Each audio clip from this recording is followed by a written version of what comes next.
This is episode 12 of the Arts Academy podcast with Victor Varnado and Roxxy Haze. How to get started in editing with special guest Steven Rosenthal. So now it's time to interview our guest, Steven Rosenthal. Woo! Hey, Steven. Hey. If you don't know Steven Rosenthal, that's fine because he's behind the scenes all the time. Steven Rosenthal is an editor. He has edited the Triumphant Comic Dog special for Hulu. What was the name of the actual special? Triumph's Election Watch. Triumph's Election Watch. Okay, great name. And and he's worked on The President Show, right? Yeah. Correct? The President Show. And he worked on characters for Netflix. Mm-hmm. And also, he's worked on projects with me, including the Awkward Comedy Show, which stars Hannibal Buress and Eric Andre, and Tell Your Friends the Concert Film with Kristen Shaw and Reggie Watts. So we've been friends for a very long time. We worked on projects together. All hail Steve Rosenthal. Thanks for coming in.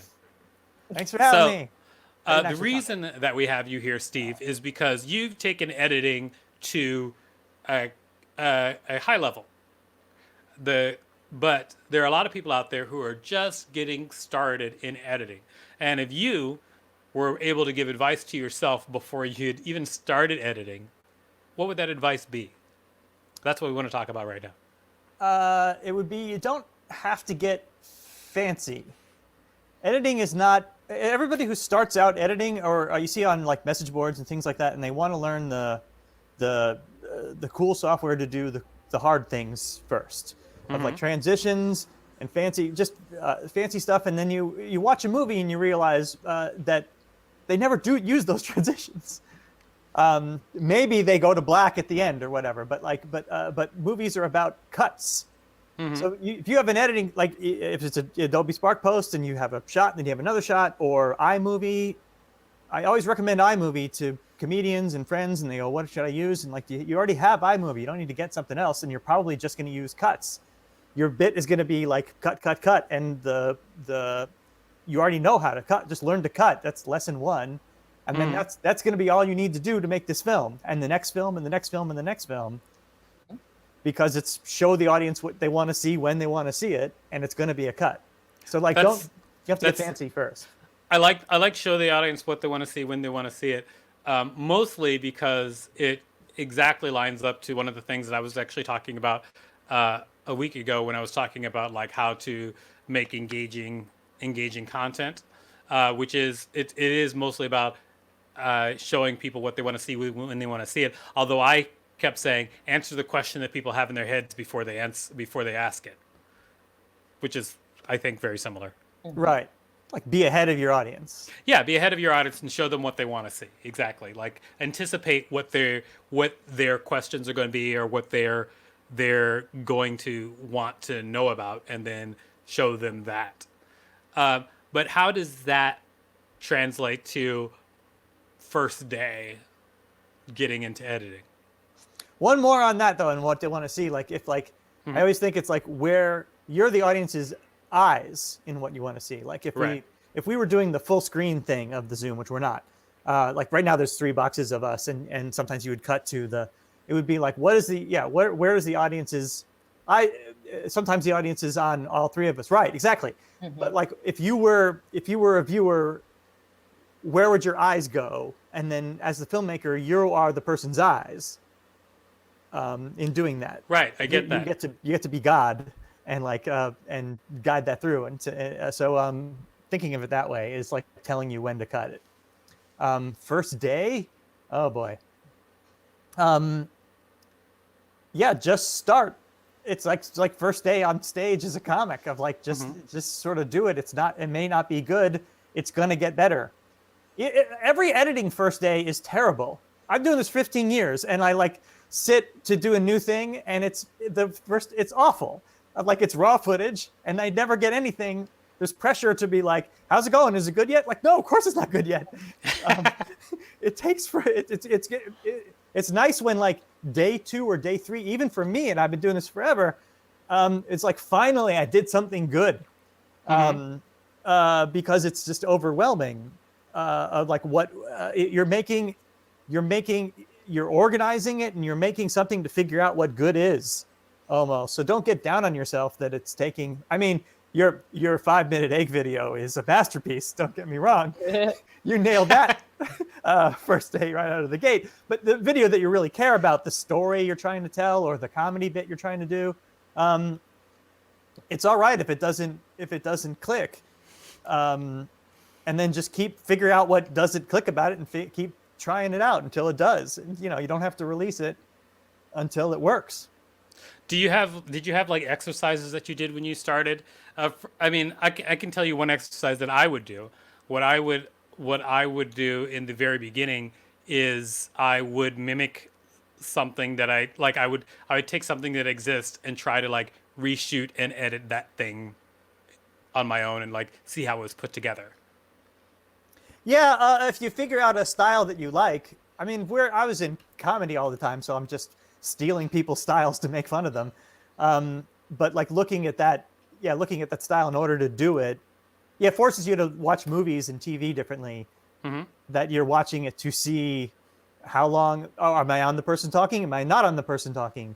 Do I drift off? How long do I see both of them? All these things sound silly, but they really matter into how you do the scene, or how you edited it, or is this the kind of thing that does jump cuts? Like, they're very cool, they're very acceptable on the internet. You just do them all the time and just like get to what's funny really fast. Or is it not? Or is it some things like don't like jump cuts, and like what style are you doing? There are no rules. It's up to you. And are you doing the most appropriate thing for your thing? And only you as a filmmaker can determine that.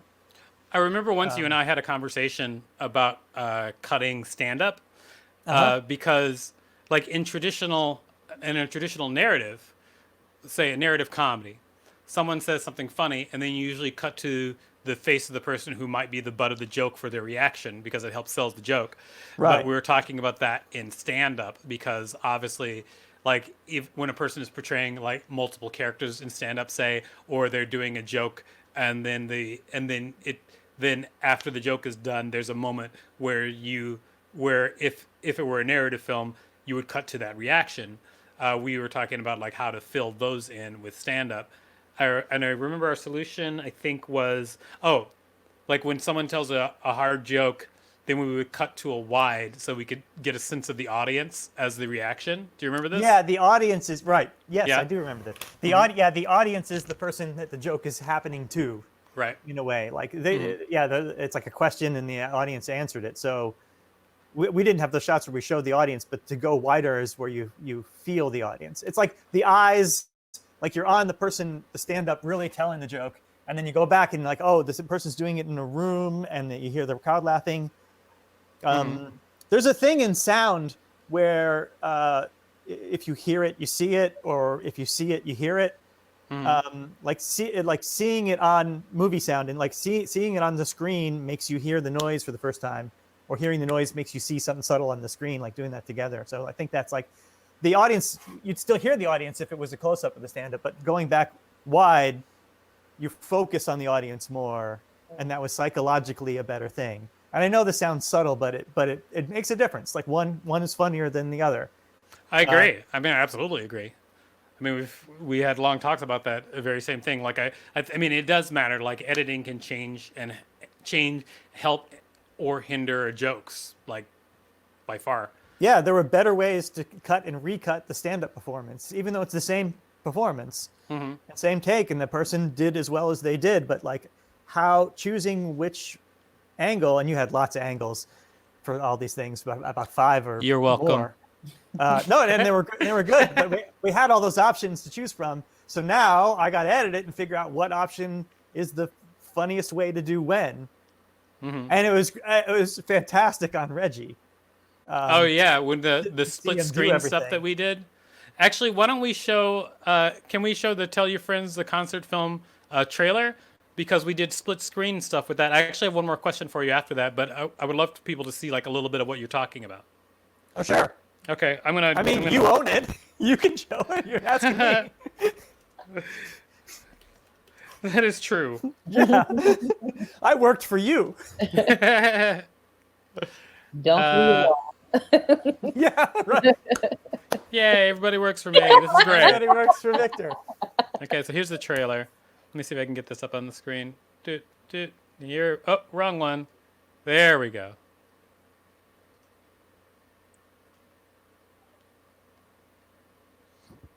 When it comes to sex, I am like an Olympic athlete.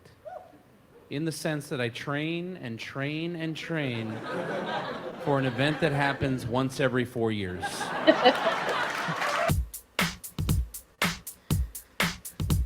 Victor's graphics.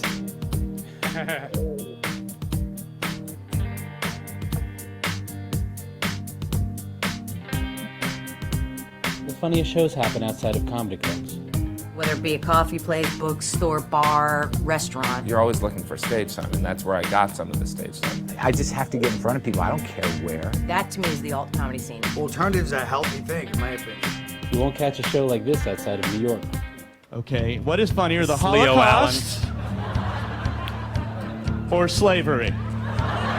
And again, don't pick your favorite. We're gonna get you out of these clothes. Kristen Shaw, Show me how, Kurt John Braunohler. Smith. Well, first I'm gonna take off your buffalo skins. Take them off. I don't like my buffalo skins. And there you go, you're totally naked now. Well, I don't want to make you feel bad. You were Kristen looking Finnegan. at former Danny Zuko from the musical Grease, right here. Oh, yeah. And I was Little Abner. And I was in an all-white production of The Wiz. Oh, yeah. That's the way New England does it. If they put up a sign that says rough road, they're pretty much Parabonian. admitting they're never going to fix the road. By the same token, we don't have money for education. We'll just put a sign by the school that says slow children. Got my muffin on fire and I want it so bad. Reggie Watts. Muffin on fire and I want it so bad. Got my muffin on fire and I want it so bad. Got my muffin on fire and I want it so bad. Got my muffin on fire and I want it so bad. Got my muffin on. There you go. Love that song. It's so good. Yeah. I miss stand up. No, I just got sad again. Yeah, everybody, coronavirus. So here's my last question for you. It's about editing right now, like with your phones. Like you had said you suggest iMovie for people. Do you suggest anything else? Because a lot of people will shoot and edit and do everything straight on their phone. So I would suggest, like, if you're a person that doesn't know anything about editing and you want to put videos out and all you have is your phone, again, it's still Adobe Spark Video Post, because you can do that on your phone. You can record the audio on your phone. You can use pictures in your phone and just do the whole thing from scratch, which I would suggest for anybody. But do you have any suggestions for people who are using their phone as a production studio? I did a quick thing in iMovie on the phone. Uh-huh. There's an iMovie, the app. It's free, I think. Oh, I don't have an app. I don't have an iPhone. So if you have an I'm iPhone, not a drone. but sorry, then you can't use the fantastic iMovie.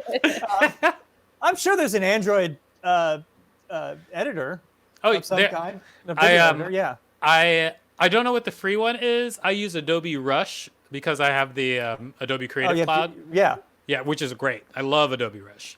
I mean, and it if you learn it, it's very simple once you get over the fear of picking up new software. Then it's actually very simple to use. I know that people also like, I think it's called Director for the phone. There's a never heard of it. Yeah, people use that a lot too. I don't want to just guess at it, but I do highly recommend Adobe Rush.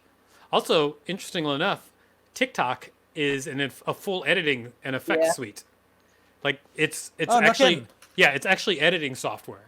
Like you can edit, you can cut back and forth, you can do green screen, you can do transitions. Like it's a full.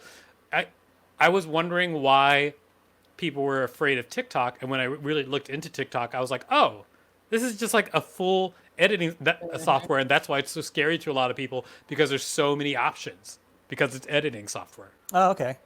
But once you learn it, you're good. And now you exactly. then you have to edit TV on TikTok and somehow get it off if you have a TV career. But no, it's all these things are as good as any other things. It's like mostly cuts and mostly your creativity of like, you're not doing it wrong unless you have Premiere or something like that.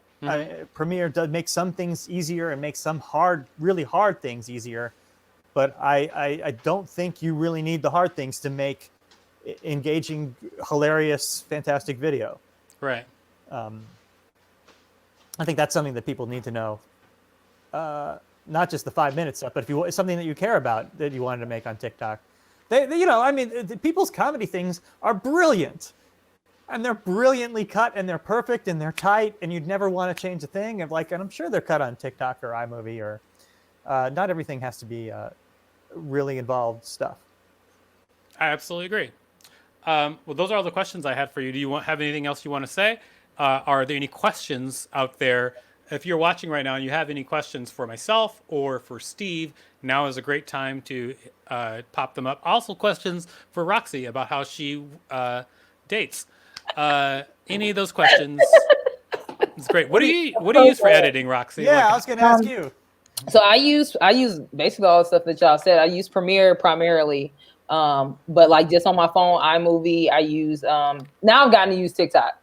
And it is, I've started editing more stuff in TikTok. I've also randomly, like if I'm just trying to do something really, really quick, I've kind of done something similar in the Instagram story.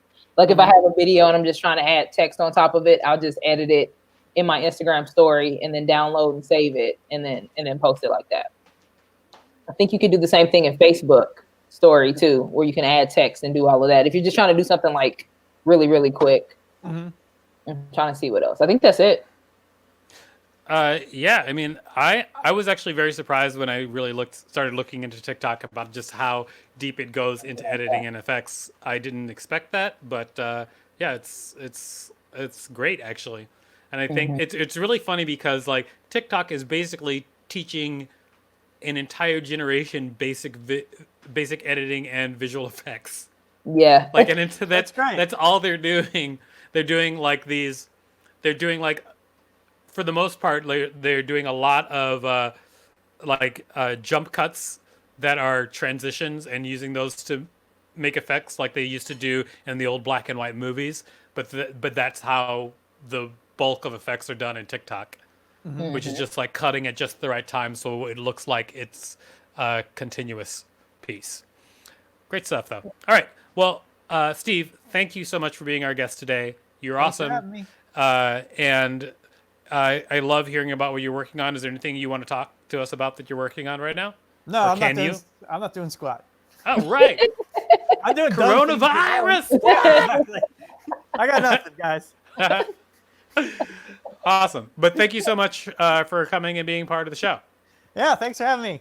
Thank you. All right. And if you're watching out there, please check us out at Arts Academy Podcast, or you can also check us out at altartsacademy.com. Any of that stuff. If you search for New York Alt Arts Academy or New York Arts Academy or any of that stuff, you'll find us. See you again. Thanks, everybody. Bye-bye. Bye. You can find us at artsacademypodcast.com.